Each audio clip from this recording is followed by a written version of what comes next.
Hello everyone, my name is Nature Angel. Welcome to my channel if you are new, and welcome back to my channel if you are returning. I feel like I have not done a video in forever, and before I get started with this one, I'm so sorry if it sounds like I lost my voice.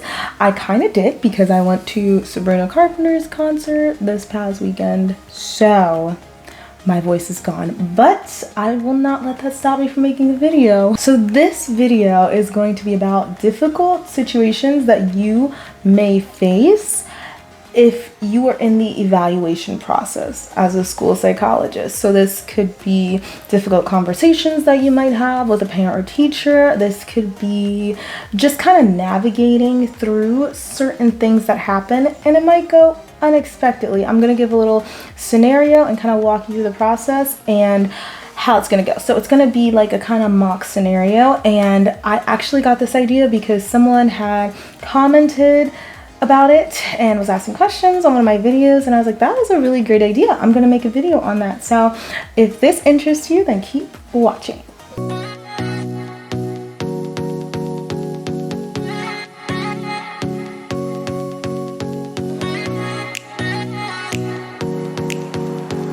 All right, so the first part of this evaluation situation is, let's go with the parent. Let's say that a parent wants to request an evaluation. A lot of parents think that if they request for an evaluation, that right away, automatically, we kind of meet as a team and we're like, okay, this kid is automatically gonna get an IEP because that's what you want.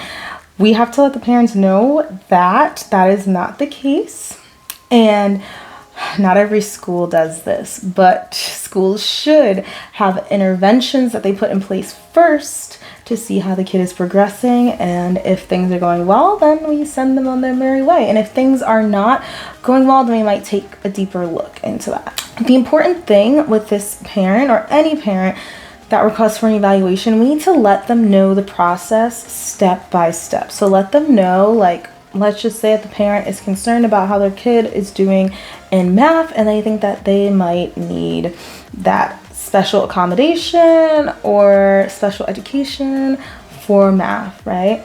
We have to be like, okay, so I'm glad that you're presenting your concerns. We can try to meet as a team, but we're going to try to put some interventions in place at first.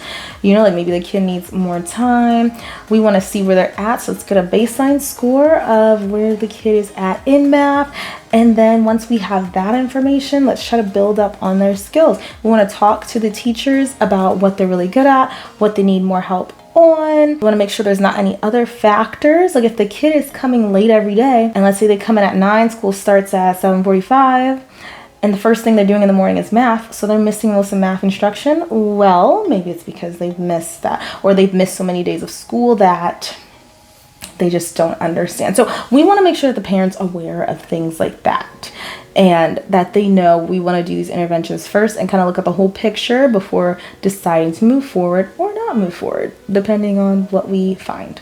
So the next thing, let's say the parent requested this evaluation, and let's say that we go through with it. But let's say that we go through with the intervention process. We do all the interventions and the kid doesn't qualify. Or maybe we do the interventions and we're like, wow, the kid, we need to test the kid and get even more information. So we assess the child, we do the psychological, the social cultural observations, get a classroom performance, and then the child still doesn't qualify. But the child still has learning difficulties. So let's say, again, we'll keep on with this example. Let's say that the kid had math problems. We did math interventions. They were still not performing that well. We ruled out like it's not them missing school. So then we do some more evaluations, and on the psychological, they have a low IQ, like maybe 70s. And then let's say their math,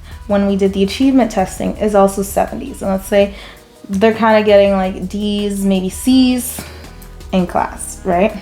So you can see that they're having some learning difficulties with math.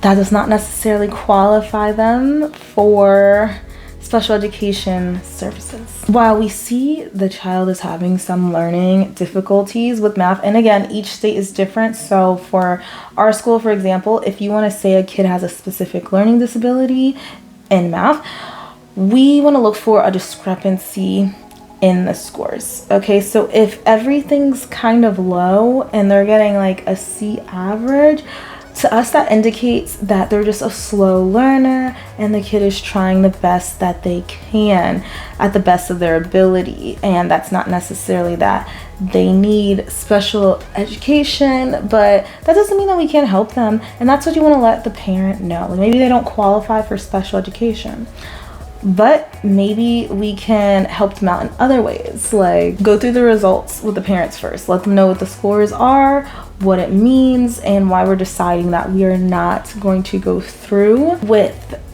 getting the kid into special education services. After that, let's talk about why they didn't qualify. What are your requirements? What are your worksheets? Whatever you're using to qualify the kid as having a specific learning disability, intellectual disability, whatever the IDEA categories may be, what are you using in your school to determine that? Because, you know, state to state, sometimes district to district, it's gonna be a little different. We want to talk about what they're really good at. So maybe their math was low, and maybe their fluid reasoning was low on the IQ, but maybe their verbal comprehension was great, or even just like below average in the 80s, but it was higher than their other scores. How can we use that to strengthen their weaknesses?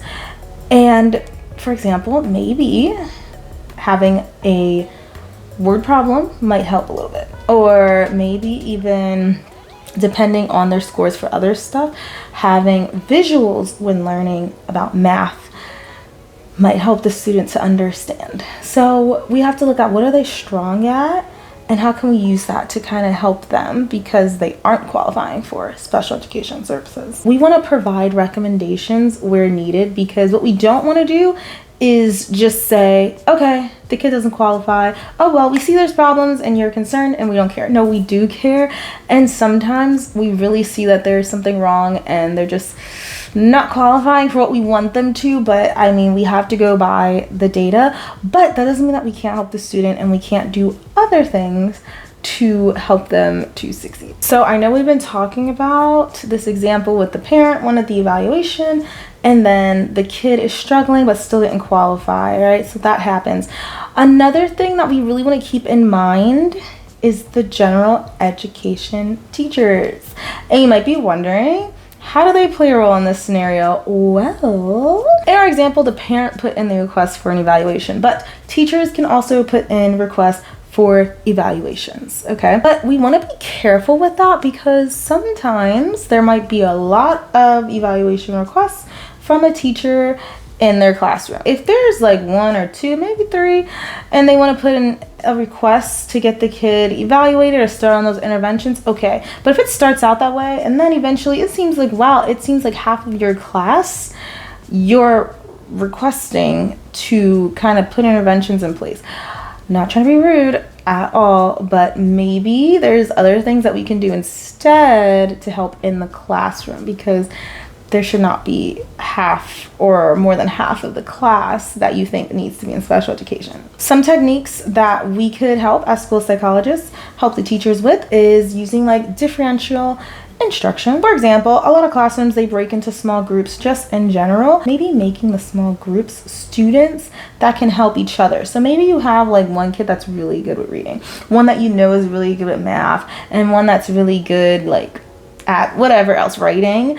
And you put them together and they work well together because they're all friends. They can all help each other in the small group because they'll all get that confidence when they get to the area that they feel good about. And also they're all friends, they all get along, so they can all help each other. So that's something that a teacher can do. We also want to make sure that the teacher is using multiple methods of learning. Some kids learn better if they see visuals. Some learn better if they're watching videos or have discussions. Like there's a variety of things to do in the classroom to help students to learn. And I want to make sure that teachers are doing. Another thing that's really helpful, and I think it kind of goes missed, and if it is missed, it could be hard to get it later on, and that is establishing a routine with certain expectations and rules. So if the kids are in a routine, they know what to expect all the time, they know what rules to follow. But if it's kind of just wild, there was never any set routine, any set rules, you don't have a hold of your classroom. So it can get really crazy. Also, just using positive reinforcements and even just praising the students for doing something well, again, to build that confidence in the student. And I know all the stuff that I'm saying is easier said than done, because I know it is so difficult being a teacher. Like, just watching the teachers, it is a hard job, and it can feel like you're going crazy. Like, that's valid, because it's a lot, especially with the classrooms now. Some of the classes are so big and it's just hard to manage. But us as school psychs and other people in the building too can help to help the teachers manage the classroom better, or come up with different techniques, and we can go in and observe and see what they're doing that's working well, and things that they might want to change or add, because we're all there to help the children and to help the students. So we're all connected. As school psychs, us helping the teacher is helping the students. So keep that in mind. And that is everything that I have today. So I hope this video made sense. I kind of tried to do it like a little case scenario where, let's say there's an evaluation process and it doesn't work out. And also going back to how teachers can also start an evaluation process and what to look out for, because this is all stuff that we encounter as school psychologists, and I think it's really important. And it's not always talked about. You're talked about what you can do when things are going well, right? But you don't always learn what you can do when things are not going how you expected, or how other people in meetings don't want it to go. It can be hard, but you learn as you go along, and I really hope this video helped you. Thank you guys for watching. I appreciate you so much. And if you have any other ideas for videos that I should do, leave that down below. I'll see you next time, okay? Bye, guys.